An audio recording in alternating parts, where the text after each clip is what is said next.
Welcome to the Exam Study Expert Podcast, helping you ace your exams at school and university through the psychology of high performance and the science of studying smarter, not harder. It's my pleasure to introduce your host, the Cambridge-trained memory psychologist and exam success coach, William Wadsworth. You're listening to part 3 and an 8-part audio course on how to study effectively, being broadcast absolutely free for you right here on the Exam Study Expert podcast. Today, we're talking about flashcards. I think my all-time personal favourite study strategy. Today, I'll be telling you just why I get so excited about the humble flashcard. And, while there are lots of ways to study effectively, that's why there's a whole course on different ways to study effectively, I want to share a little bit of why flashcards have earned their place in my heart as my personal favourite for me, and, why I feel they're just such an astonishingly effective study strategy, especially when you're trying to get your head around very knowledge-dense subjects like medicine or science. I've painstakingly built up a series of sort of methodological tips and tricks for using flashcards really, really well through a combination of understanding the memory psychology from years of using flashcards myself, and also from years more recently in coaching others in good flashcard technique as part of the work I do as a study strategy coach. I want to share all that best practice with you today. So whether you are new to flashcards, whether you've been using them before, I really want to help you take your technique in flashcards to the next level. Or, if flashcards isn't something you've considered before, or you've sort of written them off as something that doesn't really work for me, then I hope this episode might encourage you to perhaps reconsider and maybe give them another go. Perhaps there's been something you've kind of missed or overlooked in your technique that may just help it all click into place for you. Now, this episode, as I mentioned, is part of the How to Study Effectively series here on the podcast. So if you are tuning in to this series for the first time, I would strongly recommend going back and checking out at least the first episode, part 1, about the 6 pillars of student success, which was broadcast as episode 66 a few weeks back.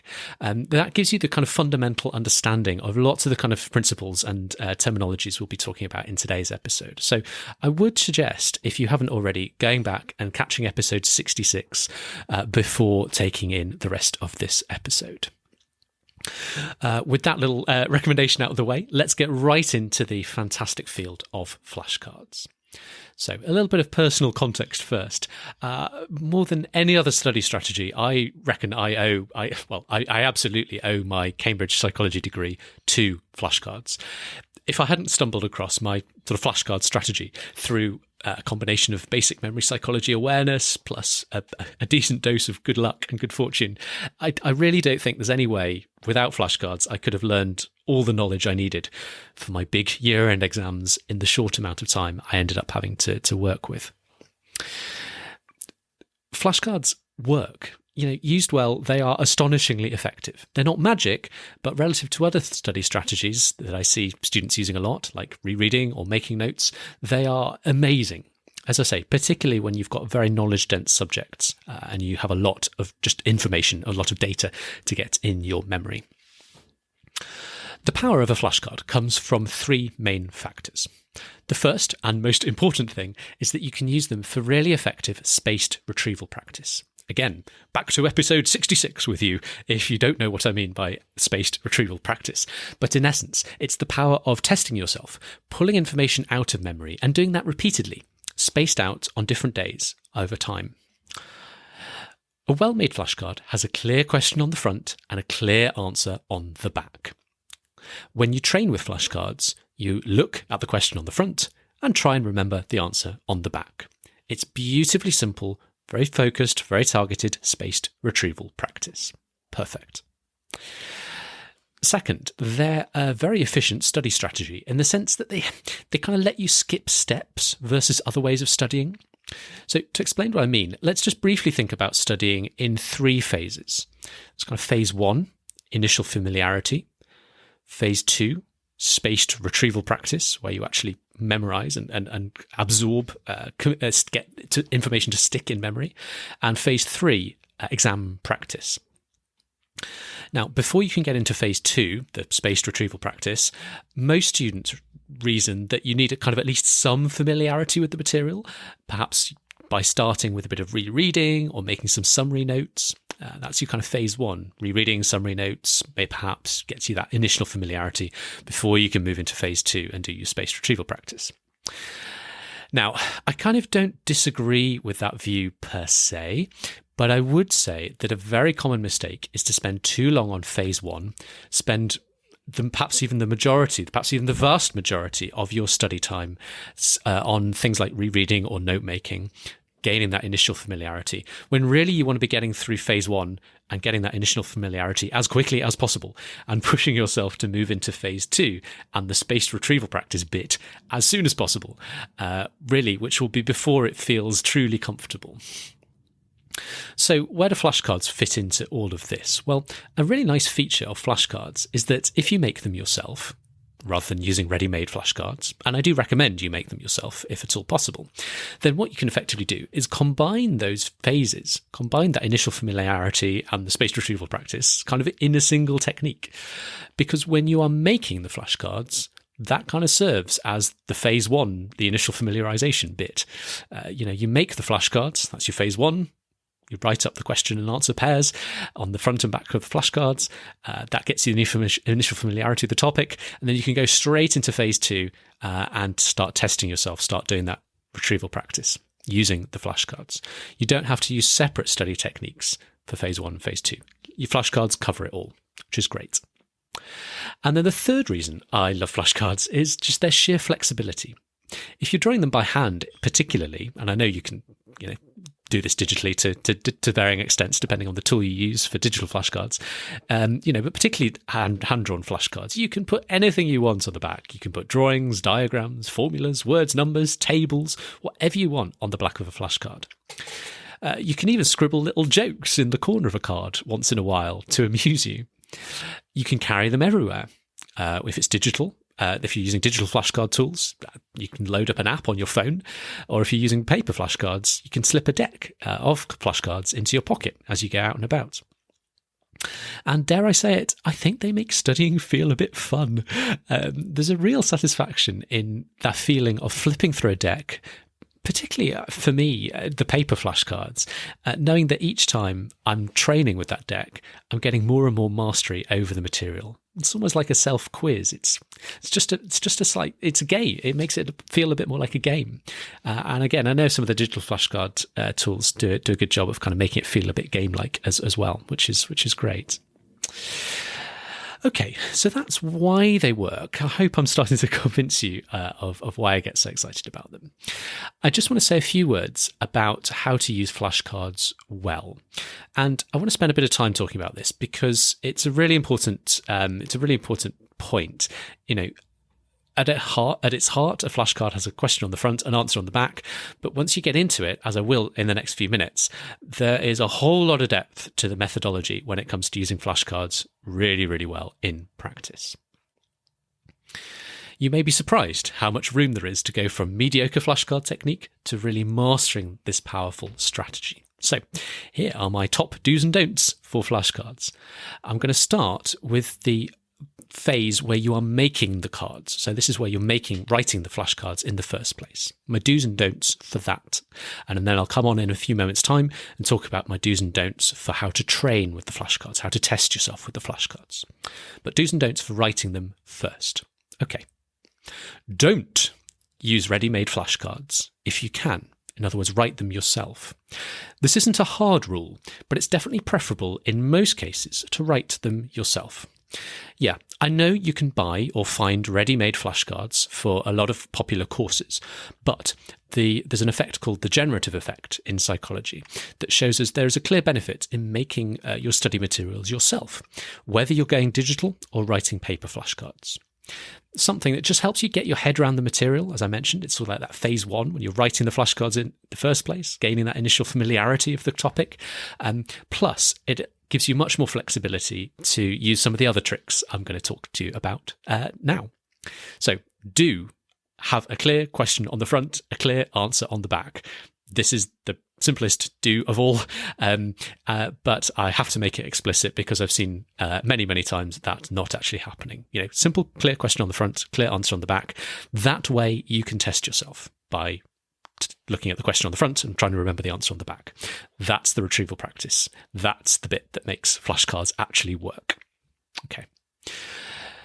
Don't put too much information on either side of the flashcard. Less, my friends, is very much more. And actually, note form is fine. In fact, heartily encouraged.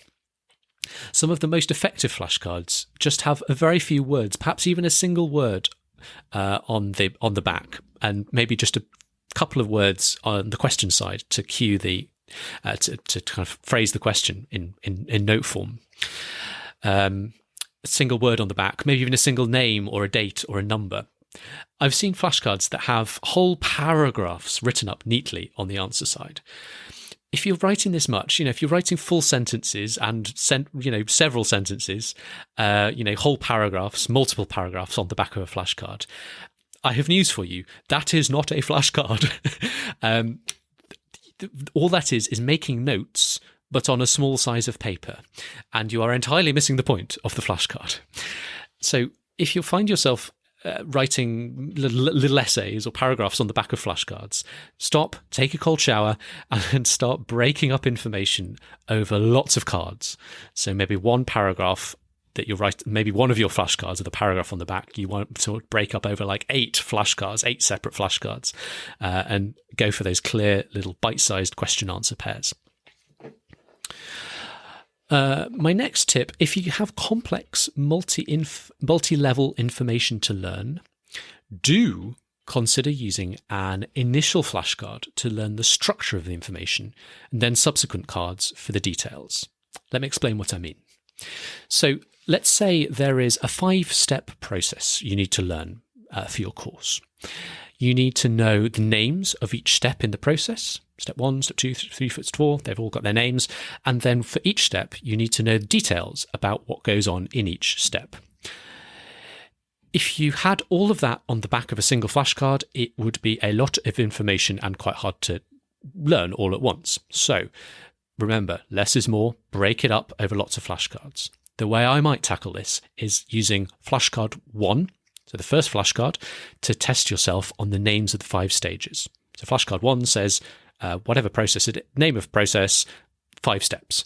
And you just got to remember the names of each of the 5 steps. That first flashcard is then followed by 5 more flashcards. So you end up with 6 in total. So 5 more flashcards, each of which asks about the details of each step in turn. So remember, so for step 1, you need to know, there's like a key detail you need to know. I don't know, maybe the temperature of which you're supposed to run that step. So flashcard 2 would say, okay, what's the temperature for step 1? Flashcard 3 would say, what's the temperature for step 2? And so on, temperature step 3, step 4, step 5, across the next 5 flashcards. So you end up with the first flashcard that kind of tests that asks you to remember the overall structure, the overall names of the 5 steps, and then the following flashcards go into the details step by step. So rather than one monster flashcard that's very difficult to learn, you end up with 6 flashcards, each of which has a nice bite-sized bit of information on it. With me so far? Great. Let's move on. Don't feel you have to conform to any particular format. As I mentioned earlier, you can put anything on the back of a flashcard, particularly if you're doing it by hand, on paper. You could put a name, a date, a formula, a diagram, a table, whatever you want. Again, remembering though that if you can, break it up over multiple flashcards. Don't put too much on one flashcard.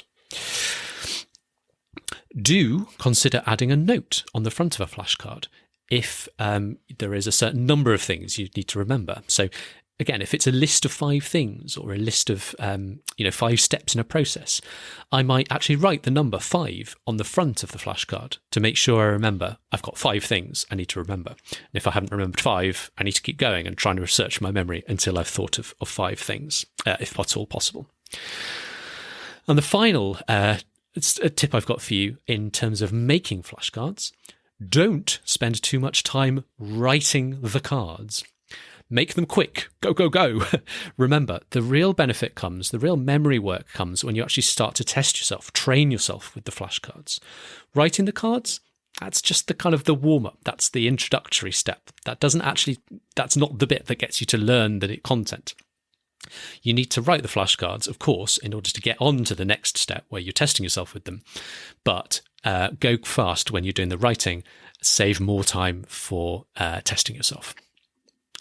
So my second set of do's and don'ts relate to that second stage of flashcards. So once you've made them, you can start to train with them, to test yourself with them.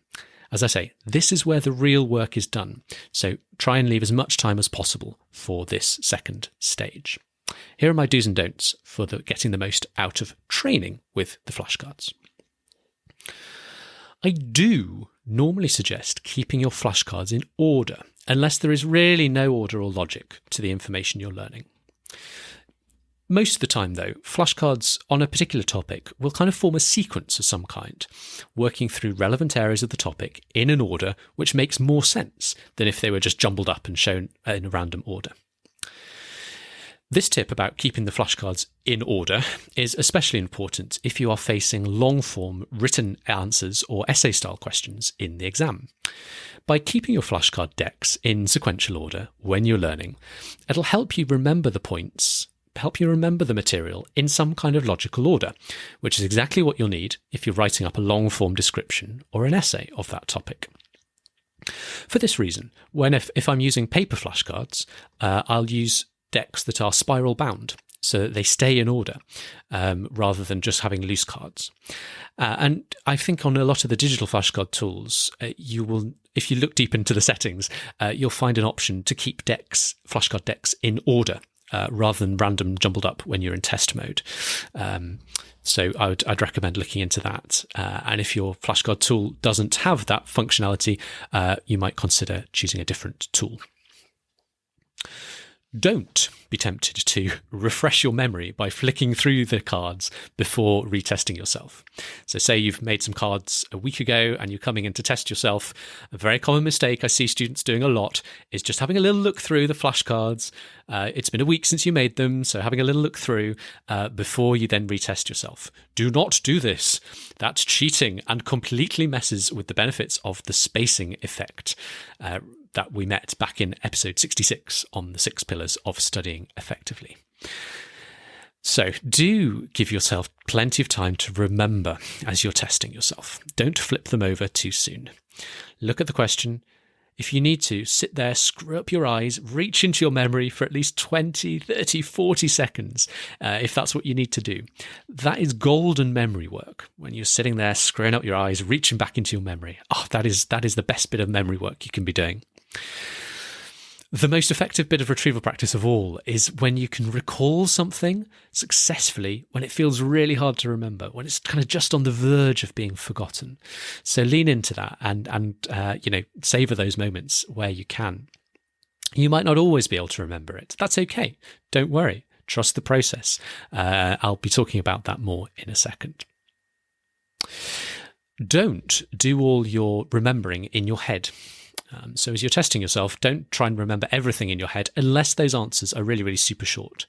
So as I mentioned, I really love those super short answers like single words, single names, single numbers, but I know that's not always possible. Sometimes you've got no choice other than to have some information on the back that is slightly more complex. So I mentioned an example earlier, actually. If you have 5 steps in a process, that's 5 things you need to remember. Does it sort of really make sense to split that up over multiple cards? Or maybe you've got a long quote to remember or a formula that has lots and lots of parts to it. You can't really split that information out over multiple cards. Or a complex diagram, that's another good example. These things you can't really split out over multiple cards. So you've got to remember them all in one go. But what I would say is it's really hard to remember, things like that where there's a bit more information to it all in your head. Let's take that example of a list of 5 steps in a process. If you're trying to remember 5 things in your head, it's very difficult to remember number 4 or 5 sometimes, because you've sort of got to remember that you're not remembering the same thing as number 1 or number 2. So when you remember item number 5 in a list, you've got to kind of compare it back against items 1, 2, 3, 4 that you've already remembered. It's a lot to hold in your head all at once. It's really hard. But if you write it all down, that just makes it so much easier. And you'll stand a fighting chance of remembering it all. So what I would say here is keep a scribble pad to hand when you're training with your flashcards. Scroll all over it as you're remembering things. And then if you want, screw up that paper and throw it away at the end of the session. The point isn't to you're not trying to make a new study resource here. You're using the paper just as a scribble pad to just dump down the answers to those flashcards. Next tip, do prioritize your weak spots. Keep revisiting the flashcards you got wrong again and again and again. If there's a hard card that you just cannot get in your head, maybe it's a complex diagram, a multi-step process, a longish quote, big formula, okay, then what I want you to do is break it down. Look at the first part, cover it, try and remember it. Do it for the second part. Look at it, cover it, remember it. Then do both together. Maybe you need to break it down into more than 2 parts. Do whatever you need to do. Keep breaking it down until you've got a small enough chunk that you can cover it up and remember it, and then start to piece the different component parts together. Keep repeating until you can write the whole thing out from memory. Once you get it right the first time, go on, do a few more new flashcards, and then come back and test yourself on that hard card again. Drill yourself on it a couple more times if you need to. If that goes well, maybe try leaving it until a little bit later on in your training session, maybe right to the end of your training session when you've done all the other flashcards in that topic, and see if you can remember that hard card again then. If so, great. If not, you know what to do. Another round of trying to reproduce it from memory. Drill it. Try and write it out from memory once, twice, 3 times. If you need to, start breaking it down into its component parts again. Whatever it takes to get it to stick. I would also refer you to episode 76, which is coming up in a few weeks' time, on using chunking and memory cues for more ideas on what to do when information is really challenging to get to stick in memory. That episode has got some really good tips for kind of mnemonic strategies you can use when it's there's complex information you really need to get to stick in your memory, and it's just quite challenging to do it. There's a few little tools and tricks I can share with you in that episode to help with that. My final don't is don't fall into the trap of thinking that getting a flashcard right once means you'll get it right forever. You do need to keep looping back on flashcards even after you get them right the first time. And finally, do build time for spaced retrieval practice right into your study routine.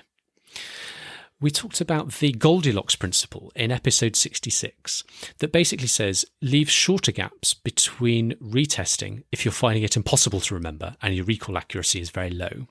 So if you're struggling to remember stuff, come back to it sooner, and leave longer gaps, longer time lags if it's all really easy to remember and your recall accuracy is very high. In other words, if you're getting all your flashcards right straight away, instantly, really, really easy, then leave at a longer time. Leave it some more days, leave it a longer stretch before coming back and testing it again. You're trying to get this kind of golden right amount of difficulty. Like when you're testing yourself on the flashcards, they want to be feeling challenging, and you want to be getting most of them right, perhaps with a bit of head scratching, but it shouldn't feel impossible.